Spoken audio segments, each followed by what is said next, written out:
And again, we're not going to record anybody's faces. We're going to highlight Spotlight Mike, and that will be, thank you, Justin, and thanks, Mike.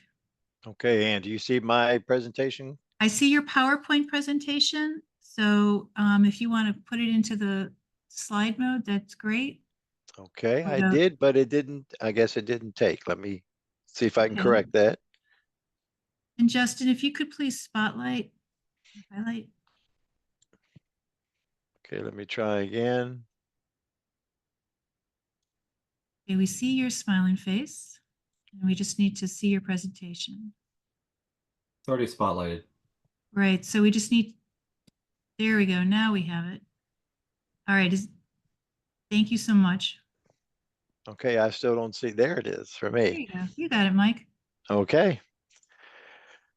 So as Ann said, I do this once a month. It's usually the third Monday of, third Wednesday of the month from 10:30 to 12:30. And the registration for each one of those is the same as what Ann already mentioned. So I won't go into any more detail with that, but I will go right into the presentation. And what we call it if you go to sign up for the long version, is how to apply for a job with Montgomery County government. So it's just got a slightly different title than this. And in this presentation, I'm going to go over quickly because usually I take 2 hours. This will be about 30 minutes to allow for questions. Quickly, how to search and apply for jobs on our website. And that's really the most important part of this presentation because we know that our applicant tracking system is not the most user-friendly. We've known that since we've had it. But we did not have a choice in selecting it. However, we are getting a new one, which probably won't be up and ready until July, but that's NeoGov if you're familiar with that. So anyway, searching and applying for jobs, I'm going to help you in a short way know how to navigate through that. A little bit about how to prepare your resume for what we're looking for.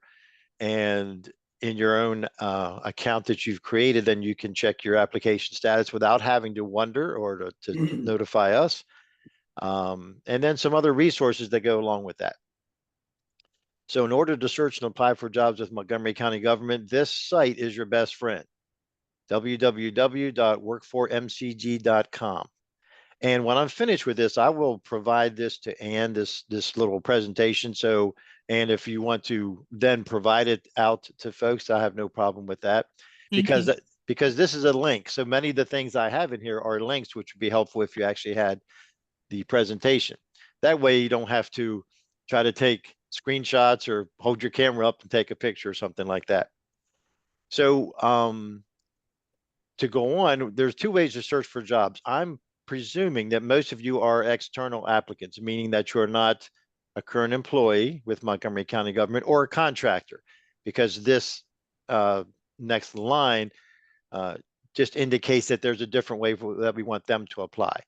So I'm going to mostly talk about the external applicants. Again, then you go to workformcg.com. Remember the number 4, not the word for. So we'll talk about the external candidates first.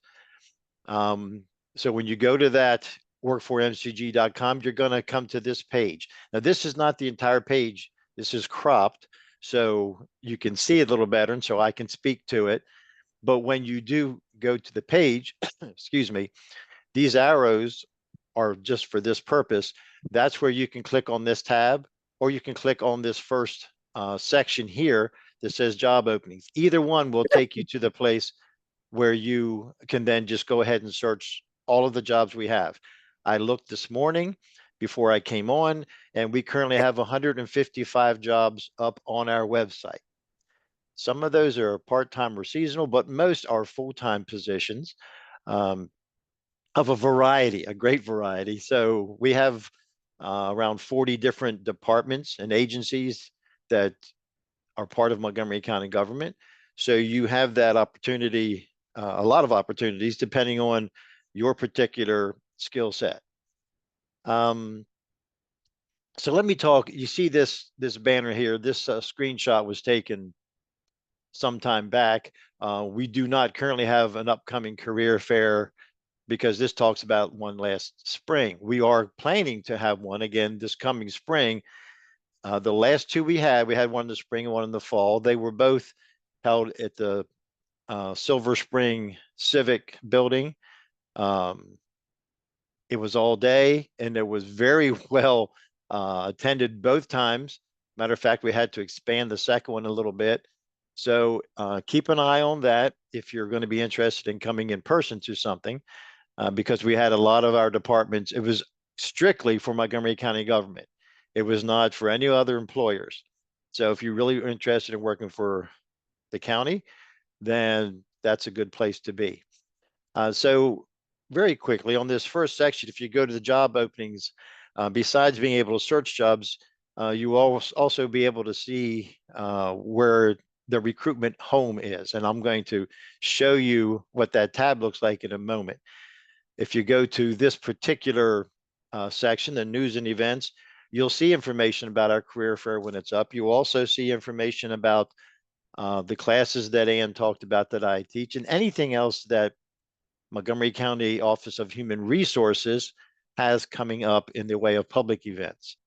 Under the benefits and pay section, you can find all of the total rewards that we have. We have one of the best things about working for Montgomery County government is the three main things that people look for when they're looking for employment.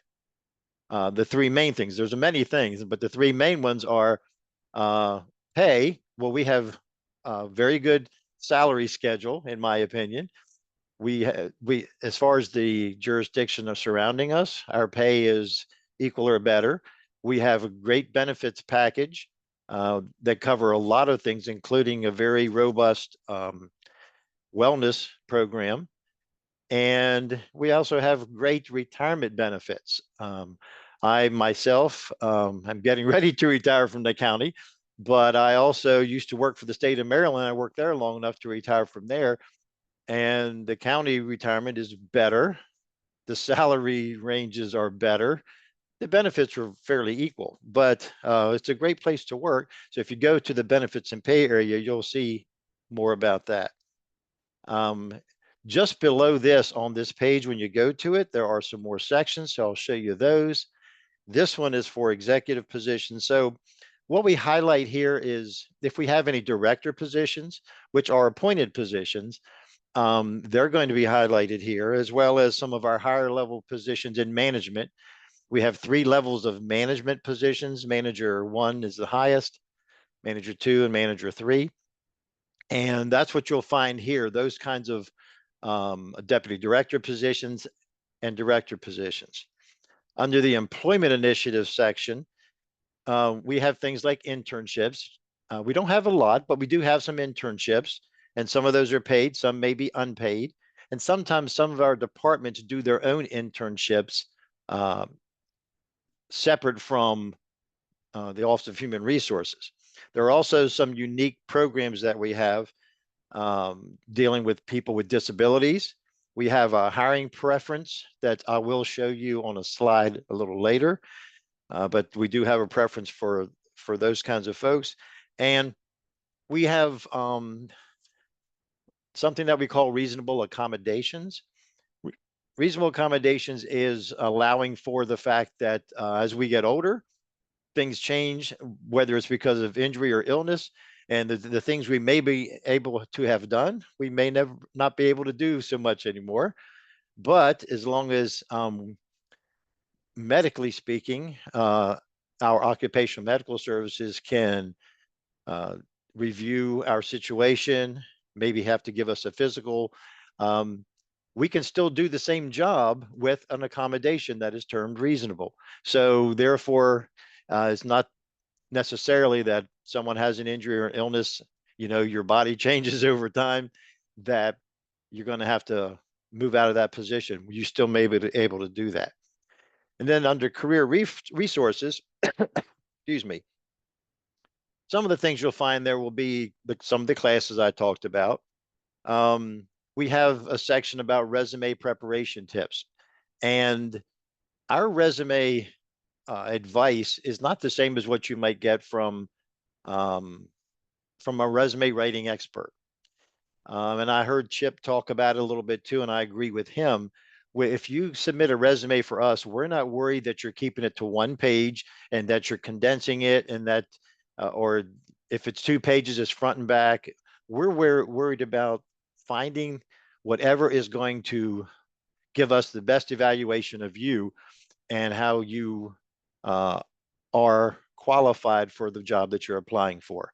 So if you have to go back 25, 30 years to find the relevant experience, well, then do that.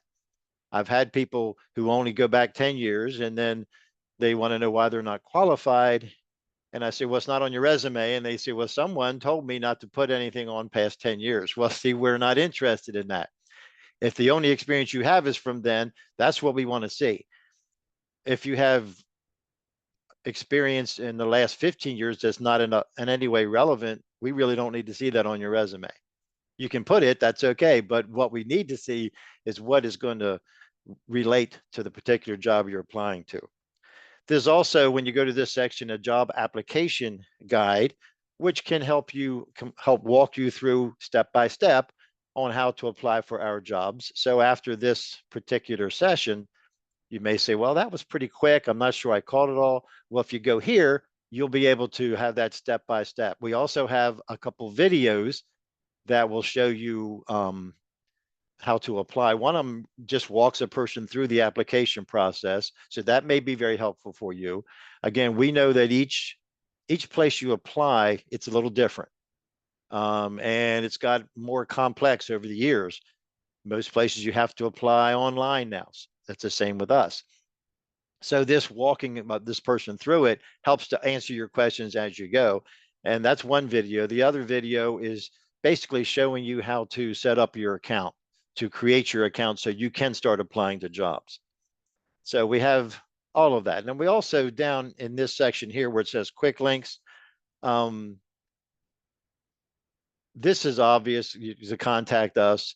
You can go there and then you can find out which one of us out of all the recruiters is the one assigned to the particular department for the job that you're interested in. Under hiring preferences, some of the information I'm going to share with you, you'll find even more here. The hiring preference is for people who are veterans or people with disabilities. Or if it's a veteran, if you're a veteran with a disability, that's a little higher of a preference. Some information about the internships is there. Under more links, you're going to see some information about equivalencies. And that's very, very helpful depending on your situation. All of our jobs have minimum qualifications and they're related to experience and education. So as it's worded, that comes right from our class specs. If it says in the job ad that you need this many years of this kind of experience and that you need this level of education and you don't have one of those, that does not mean that you won't meet the qualifications, because you need to look carefully in the ad because it will mention what the equivalency is if there is one. And most of our jobs do have an equivalency, which means a combination of education and experience may substitute for whatever area you're lacking in. So I would encourage you to go to the equivalencies section to see how that works. There's a real detailed explanation when you go online. The position I'm in, a human resources specialist, requires me to have, at the very bottom level, it didn't require any experience, but it required a bachelor's degree. Well, I do not have a bachelor's degree, but I've been doing this work for 15 years. So that's because I got into an equivalency, because I had a lot of experience in human resources without having the bachelor's degree. So it worked for me. It can work for you. There's even under more links, you can find some of the information about the hiring preference, our job classification plan, where I already mentioned our class specs. We have over 300 job titles. So if you want to just look at all of those and get an idea what the job titles are about for when you do your search, that could be very helpful. There is information there about the reasonable accommodation that I already mentioned. And again, there's some resume preparation tips right there. So just talking about searching for a job, when you're going to do that, this arrow is pointing to where it says recruitment home. So when you click, I'll go back for just a moment. When you click here on this tab or on this section, you're going to be ready to apply, which will bring you here. And you notice this says search jobs and it's blue at the top. That means you're on the search jobs page right now. But if you click where the arrow is pointing, and remember the arrow won't be there when you see it, it says recruitment home. So if you click there, then as it says in the note over here, you can create your account. You don't have to do that before you search for jobs. But when you're searching for jobs, if you see one you want to apply to, you have to come back to this page, the recruitment home tab, and then create your account before you can apply. So it's up to you how you do it. If you want to make sure you're ready at the time that you're looking at the job, make sure you create your account ahead of time. So if you do click on the recruitment home, you're going to see this come up. This is only part of the page. It's usually over towards the right. And this shows you where you would create your account in this middle section.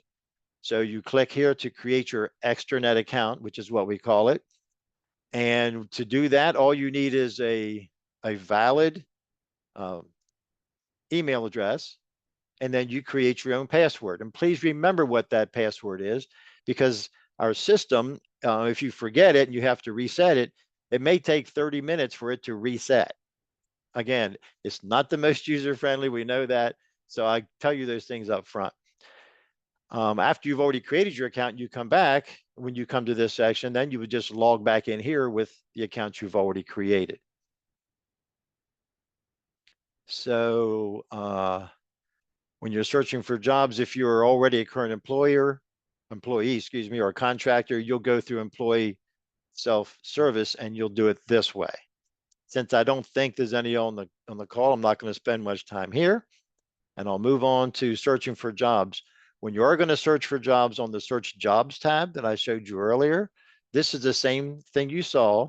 It's just up at the top. It also said recruitment home on the left. I just cropped this out to make it larger for you to be able to see. So all you have to do when you get to this is click search right here where those arrows pointing. Down here in this table, it says no search conducted because a search hasn't been started. But once you click search, this will populate with all of the jobs we currently have. Now, if you want to focus your search instead of looking at all of them, you can use the keyword field, put something in here, a word or a phrase, and then click search, and you'll see the ads that are currently up with just those words or phrases. Or you can use the job category section. You select one of these, and then you click search, and then you'll see the jobs that are listed under that job category. When we post a job, we can only select one of these job categories. So sometimes a job may actually fit more than one, so we have to make a determination which one it will be. So whenever you use this, the job category or the keywords, and you focus your search, you're limiting it. So you could actually end up missing something.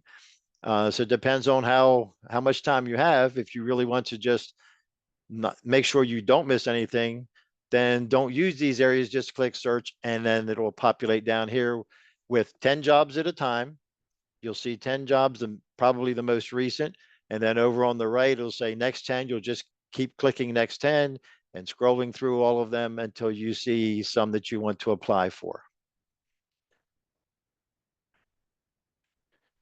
When you click on one of the jobs, this is basically what you'll see.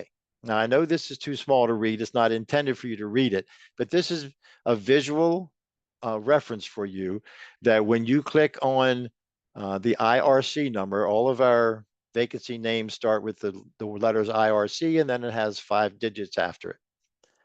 When you click on one of those, you're going to see a job ad, and it's going to look like this. Over the years, this light blue has just become white, but it looks basically the same, and it has all these sections. This is circled just so there's a closing date listed there, because you always have to make sure that you apply by 11:59 p.m. on the closing date. That's critical because it's not when you start, it's when you finish it. You could start it at 7 o'clock in the evening, but if you don't click submit until 12 o'clock, it's not going to be in the system. And this arrow is pointing to a tab that says apply now. It's also on the bottom right. It just got cropped off. That is showing you that this person already created your account. So the apply now tab was here. If you were just searching and had not created an account, that would not appear. You would have to go up here to the recruitment home tab again, then to create the account. It's really critical that you notice this line here. Once the job's closing date is passed, the advertisement is no longer displayed. So if you apply to something and then later on you want to come back and look at it and the closing date is passed, you won't see it if to refresh your memory in case you're getting ready for an interview. So you might want to make sure that you print it before it's no longer available. So some important tips. You cannot remain on a particular page in our system for more than 30 minutes without activity, or it will time you out. And it does not always allow you to go back in and pick up where you left off. So my advice is if you go into our system, plan to do it in one sitting and make sure you're not going to be interrupted for more than 30 minutes without doing anything. The second bullet, our system, we do require you to put in a resume. You have to upload a resume, but our system only allows one document. So if you have a cover letter that's separate from your resume, and if you wanted to put in references or a licensure or your transcripts or anything else, it only accepts one. So you must combine them all into one document, and then you can upload that one document. But make sure you do that. Otherwise, the first thing you click on, that's all we'll get. And if it's a cover letter, then we do not have a resume. And then the last bullet, once you upload your document and click next, you're not going to be able to delete it. There's a garbage can icon there that implies you can delete it, but you can't. So make sure that it's correct. And if you realize right afterwards that you didn't upload everything or the correct thing, please try to contact the recruiter right away, because as long as the job has not closed, we can allow you to send it to us and we can upload or attach it for you. The system does not allow you to attach anything afterwards. So I mentioned the hiring preference earlier. We do have a priority consideration in this for initial appointment only. So if you've ever worked for the county before, it won't apply. But it's for, again, people who are veterans or people with disabilities, and it's only for a merit system position. So if it's a temporary or seasonal position, it does not apply. And you have to get into the highest rating category. And if you do, then we will put you on the eligible list, which means you're eligible to be contacted for an interview, but it's not a guarantee of an interview. And we will send you an email that you must respond within 14 calendar days with the documentation so we can give you that priority consideration. And the highest level is a veteran with a disability. And then on an equal level is a veteran who does not have a disability or a person who has a disability and is not a veteran. And when you receive this link right here, if you go to this site and then follow this path, you'll be able to read up again about the hiring preference. I already showed you at least one other place where you could check into the hiring preference and get more information. So preparing your resume for us, we make sure you review the minimum qualifications and interview criteria. By that, in the ad, there's a section that says preferred criteria. We have moved away from actual preferred criteria. You'll still see a few jobs up that have that, but most will just say there are no preferred criteria. And even then, sometimes it will say, but there are interview criteria. So we're going to look at resumes and base who we call for an interview on this information. So whatever the minimum qualifications refer to and whatever the interview criteria are, make sure you clearly have that in your resume so the hiring managers can find that to present yourself, and maybe in the best way that maybe you can get that call. Make sure you show everything thoroughly that's related to this job, your experience, training, skills, and education. Make sure your resume has good contact information. So often we get some that people, they look at their jobs and they update that information, but they haven't remembered that they've changed their home address or their phone number, their email address, and then we cannot contact someone. come down to the second bullet. We do accept degrees from outside the United States when you apply. As if you have a bachelor's from somewhere outside of the United States, we will assume at the time of application it's equal to a bachelor's in the United States. But if you're the selected candidate, then we always require official transcripts to show that documentation.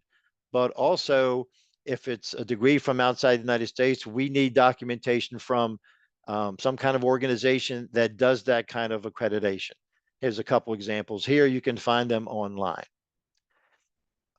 If you don't have the actual degree, but you do have a number of credit hours, please make sure that's on your resume, because we do allow for a certain amount of credit hours to count towards the education that's required. So that can benefit you, but it can hurt you if you neglect to put it on your resume. Your work history, we prefer it in reverse chronological order. So your current or most recent, and then working your way backwards. I know most people do that, but I still receive them that are not that way. And we would like the month and the year of when you started and ended those jobs. The month is important because most of our jobs are going to say something like 3 years of experience. Well, if you put 2014 to 2017 without the month, that's not necessarily a full 3 years. So we need to see the month so we can credit you for what you deserve. Any trainings or licensures or certifications that are relevant to the job you're applying to, make sure it's on your resume. As Chip said a few times, we're not going to make an assumption on anything. If you have multilingual skills, whether it says it's required or preferred in the ad or not, it's always a benefit to put it on your resume if you have those. And for the required experience, we will use volunteer hours. We will allow that if you can quantify it by making sure that you can have in some kind of documentation, if you're asked for it, that you can show how much time you've actually done that work, because most volunteer work is not on a regular basis. It doesn't add up quickly, but it can help. So to track your application status, when you go into your account, you're on the home page, not the search jobs page. So on your home page, once you've created an account, you'll see this where it says jobs applied for. So they will all appear down here. In this case, there's only one, and the status for it is over here. And if we ever send you any kind of communication, it usually will be found here in the communication details, not in an email sent to you. Now, if you're looking for a particular job that you applied for and don't see it, click on full list over here, because only 5 at a time will show up here. So maybe it's on the next page, but then it will expand for you.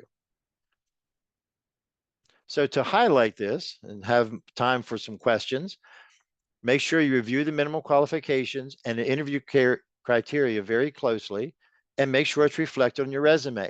So sometimes it's helpful if you create a separate section of your resume for interview criteria. So therefore, the hiring managers, instead of looking through your whole resume and hoping that they find it, you've spotlighted it for them so they can say, oh, okay, this is easy for me to find it. I've seen that done. That's why I recommend it, because it helps me when I'm reviewing a resume. Make sure you apply as early as possible to avoid missing the deadline. Remember, the deadline is 11:59 p.m. So if you look today at a job that was closing today, January 9th, you would have to have submitted it by 11:59 p.m. tonight. Don't call me tomorrow and say, hey, I ran out of time, even though I started it. I can't help you with that. Any application that's incomplete will not be reviewed, evaluated, or considered. So make sure you give us everything we need.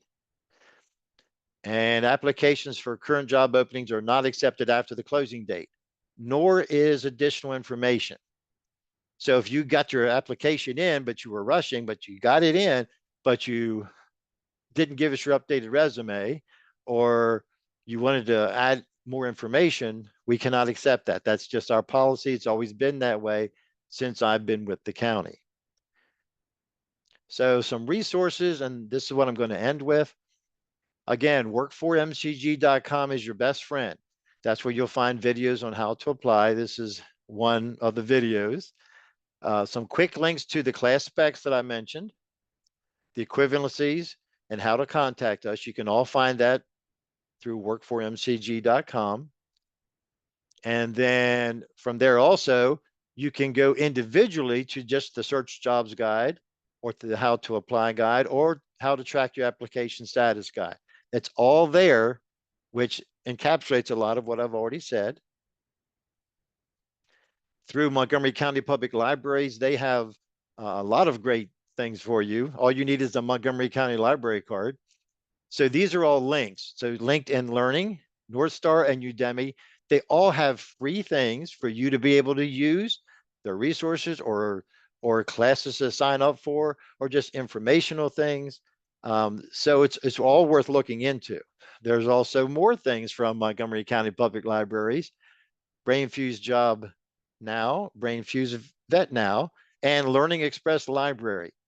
They've expanded. When we started, we only had two things. And when I started doing these presentations in person back before COVID, now we're up to, there's 6 things now, and they just keep expanding them. So now I'm going to end this so we can have question time. And this is my personal contact information. I work mostly in telework now. So email is the easiest way to contact me. Phone number will work, but I don't have my work phone with me at home. So we have to go into an app and kind of get our phone messages that way. So the email is definitely the best. So again, I know some of you may be copying this down or taking a picture, but Ann's going to have this to be able to give to you. So at this time, I'm going to stop sharing and just be ready to answer questions. As long as I can find the stop sharing part. That's great, Mike. Thank you so much for being here again this morning. I do have several questions for you. So I'm going to go to my Word file because I've been copying and pasting them into the file, keep track of them. And okay, the first question, are there any remote county government jobs? Many of our jobs have some remote capabilities now. Of course, that was forced upon us when COVID hit, but I was actually very proud of the way the county handled the remote work, because we had some telework before that, but it was limited and it was a quick changeover. We have some jobs now that, not a lot, but some that are entirely remote, except for an occasional time to go into the office. We have some that are only in person, that's the nature of the job, such as the bus operators. Well, you can't drive the bus from home. But many of our jobs are hybrid, where, as mine is now, I'm in the office only 2 days a week, but and I'm teleworking the other 3 for the most part. That's the way many of our jobs are. So sometimes it's mentioned in the ad, sometimes it's not. But it's an easy question for you to ask if you're contacted for an interview. And you can even ask the question before you go to the interview when you're contacted. Okay, that's great. And I'm going to try and move through these quickly here for you. The next question is, I currently work for Montgomery County with the rec department. It was seasonal, but I am still on the books. Does that make things easier if I'm with them anyway to apply for new positions? Well, it would probably make it easier to apply, because you would go through employee self-service, which you should have access to. It does not give you a leg up just being a county employee. Since it's competitive, you would still have to compete with others, but you may know the work a little better. You may know the our whole system. So yeah, it would benefit you, yes, but we don't give an automatic advantage to current employees or even former employees. Okay. And are there HR jobs relating to Montgomery County schools at the website that you gave us?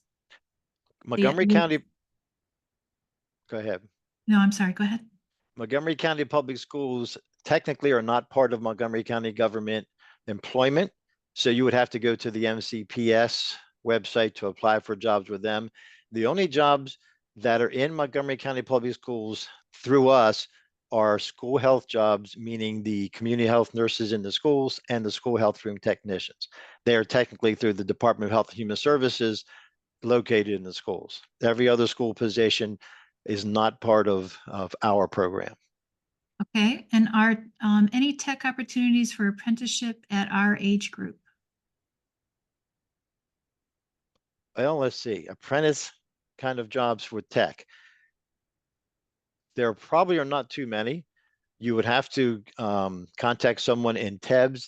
That's the department. That's the Technology and Enterprise Business Solutions. It's their newest name since about 2 years ago. It used to be Department of Technology Services. They probably would handle those internally. Uh, I don't think there probably are very many of those, and it has nothing to do with age. It just has to do with I just don't think they have them. Okay. And do you believe it is advantageous or Advantageous? advantageous? Thank you, to list a disability when applying for positions. I think that's fine. Okay. I don't think it should be an advantage or disadvantage, Right. but we purposely, one of the questions that are asked for you to answer is, do you have documented disability? So therefore, if you do, then you can get that hiring preference. So it could be an advantage that way. But just to put it on your resume, that's not necessary, not encouraged or discouraged. But just while I'm talking about that, the documentation we need for a veteran would be a DD 214 that shows that you're honorably discharged. For a person with disability, we need documentation, certification A letter from the Department of Education, DOORS, Division of Rehabilitation Services in Maryland. If you live in a different state, then it would be from whatever equivalent agent organization is the same to DOORS. But if you give us a letter from your personal physician that says you're a person with disability, you meet the federal guidelines, that's not going to be enough. So if you have that, then you should now plan to talk with your doctor or to see if they can provide that information to DOORS so you can get that certification. Because right now, that's the only certification that we can use for a person with disability. But it Okay. does cover physical, mental, psychological, any of those types. Okay. And then we have someone who's actually applied for a position with the county. And let's see, he's applied for the professional role. My application status changed to eligible for interview almost 3 months ago. And he's been keeping in touch with the recruiter, but no progress. Can you advise standard practice for moving forward with interviews, and how can you follow up for status feedback position? Okay, well, first of all, if I'm the recruiter, let me know. It's not that is not the recruiter's fault. But when we create the eligible list, and right now our service level agreement with our departments is within 10 days of when it closes, we will give them the eligible list. After they get the eligible list, we have no control over how long it takes them to interview people, or even after they interview, how long it takes them to select a person. So if you contact the recruiter, then all we can do is contact the hiring manager to find, or the hiring, the human resources liaison with the department to find out, where they are with that. Sometimes they're just sitting on it for reasons that we're not aware of. Sometimes it might be budget related. I really don't know, but it should not take that long. The 3 months is pretty long. That's why I started to smile, because it's not the first time I've heard it. We have some hiring managers that within a week after I've given them an eligible list, they're already contacting people for interview, and they move quickly. And others that maybe it's because they're so busy, they just don't get around to it very quickly. Okay. And then he also asked, another issue is when he applied for a temp position and he has a professional role pending for interview. The application for temp role requires that he consent to forfeiting any other application pending. And he'd like to know, should he accept an offer for temp role? I don't know if you can answer that, advise it or not. Well, if I understand it, yes, I can answer it. The way our system works Good. is when you accept a job, at the time, shortly after you've accepted it, which means right around the time you're going to begin the job, then any current other applications you have in will be terminated. But verbally accepting it and going through the hiring process does not do that. So you could accept a position with me today, and it's going to take 2, 3, 4 weeks before you get through the hiring process, because maybe it has a background check, maybe it has a physical exam. During that time, your other applications are all still valid, and you may get another offer. I've had people with three different offers at the same time. But once they accept one and we go through the final process of hiring them, when they start, then those other ones are going to terminate. That just makes it clean for the system, for the person to go through our system. Then after being hired, a person can start applying for other jobs again. Okay. The next question is another issued in, sorry. So in communications process, we would not get an email. Okay, that one I'll have to come back to. Do you have an example of a resume submitted, and are the university transcripts also required if the degree is earned from a U.S. university? The second part I'll answer first. And Okay. yes, we require transcripts no matter where it's from. Now, if your college is no longer around, or they had a fire and all the records are gone, then we have to deal with that on a case-by-case basis. But for the most part, yes, we require official transcripts. They don't have to be sealed. They have to say official on them. You may have a copy at home that you can scan to us that say official, but we do not accept like a diploma because that's a lot easier to forge. And I forgot the first part of the question. Do you have an example of a resume submitted? Well, I could give you a lot of examples of resumes. It can be one page, it can be 6 or 8 pages long. The worst I personally have seen was 29 pages long. And I say the worst, I mean that was overkill. A colleague of mine had one that was 60 some pages long. If you can't say it in less than that, then you probably are just reaching. Yeah. Okay, but make sure the important things, whatever the job said it required, that's what you have to show. If you show gaps in your employment, we instruct our hiring managers that that's not important because you may have been condensing your resume for us. Or maybe if you really had some time off between jobs, that would probably be personal. So it's not our job to get into your personal life. So an example for a resume would be just make sure that you have the things covered that are required as far as experience, education, good contact information, the actual job title that you held at that place, and the actual name of the employer, even if they're out of business. That's basically it. Oh, and make sure you put the month and the year of whenever you started and ended those jobs.